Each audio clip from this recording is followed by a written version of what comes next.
Hey there. If the whole idea of investing just feels, well, totally overwhelming, then you've landed in exactly the right spot. For the next few minutes, we're going to break it all down. We're going to demystify this thing and give you a super simple step-by-step plan to actually start building your wealth. Okay, so here's the game plan. We've got 5 simple parts. We're going to talk about the problem with just saving money, how your money can actually make money, the one tool you need to get started, the exact steps to take, and maybe most importantly, how to win the mental game. Let's kick things off with a problem you probably don't even realize is happening. Okay, first things first. We need to talk about this invisible thief that's sneaking into your bank account. Seriously, all that money you've worked so hard for, the cash you've dutifully tucked away, it's literally becoming less powerful every single day. So, is your money becoming less valuable? Yep. The short answer is a big, fat yes. And the culprit behind this is a little thing called inflation. It's a powerful force, and honestly, most of us don't really get how much it affects us. Put simply, inflation just means that over time, your dollar, or your pound, or your rupee, it just buys less stuff than it used to. It's why that cup of coffee or your favorite snack seems to get more expensive every single year. Your money just doesn't go as far. And look, this isn't some abstract economic theory, it's real life. I mean, check out these prices. That burrito, that samosa, they cost way more now than they did just a few years back. So here's the thing, if the money you have saved in the bank isn't growing faster than these prices, you're actually going backwards. You're losing purchasing power. But wait, it gets even crazier. The official inflation numbers you hear about, they often downplay what's really going on. Because when you look at the big ticket items, we're talking education, healthcare, a place to live, those costs are climbing by a staggering 8 to 10% every year.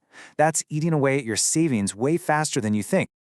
Okay, so that's the problem. How in the world do you fight back? How do you turn the tables on inflation? Well, you stop letting your money just sit there and you start putting it to work. Even Einstein was all over this. He famously said compound interest is the 8th wonder of the world. And he was right. It's the absolute engine of building wealth. It's the magic trick where your money starts earning its own money. It's incredible. Think about it like this. Saving it's a slow, steady, linear climb. You put money in, it just sits there. But investing, that's where you get exponential growth. It's the difference between walking up a small hill and launching a rocket. One is safe but slow, the other is how you actually outpace that thief, inflation. And just look at this chart. This really shows you the power we're talking about. See how that $1,000 investment just takes off over time? It's not just adding a little bit each year. No way. It starts building on itself, creating this massive snowball of growth. That's compounding in action. All right, so this all sounds great, right? But how do you actually do it? How do you get in on this compounding action? Well, here's the best part. You absolutely do not need to be some Wall Street genius. There's one super simple tool that is pretty much every beginner's best friend. So, when people talk about investing, they're usually talking about stocks. And a stock is nothing more than a tiny, tiny slice of ownership in a company. When you buy a share of, say, Apple, you literally become a part owner of Apple. It's that simple. But here's the catch. Trying to pick the one winning stock is super risky. It's like putting all your eggs in one basket. If that company goes down, well, so does your money. A much, much smarter and safer strategy for beginners is to not bet on one horse, but to bet on the whole race, to buy a little piece of the entire market. And how do you do that? With something called an index fund ETF. Now, that sounds complicated, but it's not. Just think of it like a basket that's already filled for you with hundreds of stocks from the biggest companies, like the S&P 500. You buy the whole basket with one single purchase. So with just one click, they're instantly diversified. You own a piece of Apple, and Microsoft, and Amazon, and hundreds of other huge companies. It's the ultimate safety in numbers. If one company has a bad year, who cares? You got 499 others picking up the slack. Okay, I know this might still sound a little intimidating. Index fund ETF, brokerage account, but I promise you, actually getting your money invested is way easier than it sounds. In fact, it's just a simple 3-step plan. Seriously, that's it. First, you open a brokerage account online. Think of places like Fidelity or Vanguard. It's just like opening a new bank account. Second, you pick your investment. A simple S&P 500 index fund ETF is a fantastic place to start. And third, and this is absolutely crucial, you automate it. You set it up so that a certain amount of money, even if it's small, gets invested automatically every week or every month. This puts the whole thing on autopilot. All right, we've covered the what and the how. Now for what I think is the most important part of all. See, investing isn't really about spreadsheets and charts. It's about psychology. It's about winning the mental game, especially when things get choppy.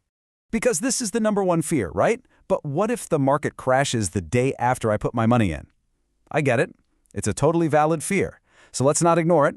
Let's look at what history actually shows us happens. Take a look at this. Remember when Facebook had that huge scandal? The stock tanked. People panicked. They sold. They locked in their losses. But what happened to the people who just held on, who ignored the scary headlines?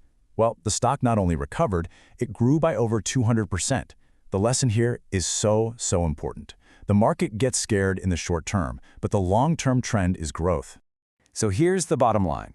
The market will go down. I promise you, it will. Those drops are totally normal, and they're temporary. But over the long haul, the overall direction has always been up. Your only job is to stay in the game. And this quote just sums it up perfectly. Don't worry about, is now the right time to buy? The answer is always yes. Just keep buying consistently. Whether the market is high or low, you just keep buying. That consistency is what builds real wealth, not trying to perfectly time the market. So that's what we've got for you today, and I want to leave you with this one thought. Knowing everything we just talked about, knowing that your future really depends more on your patience than on trying to predict anything, what's the one small step you can commit to doing today? It doesn't have to be perfect, it just has to be a start. Thank you so much for watching.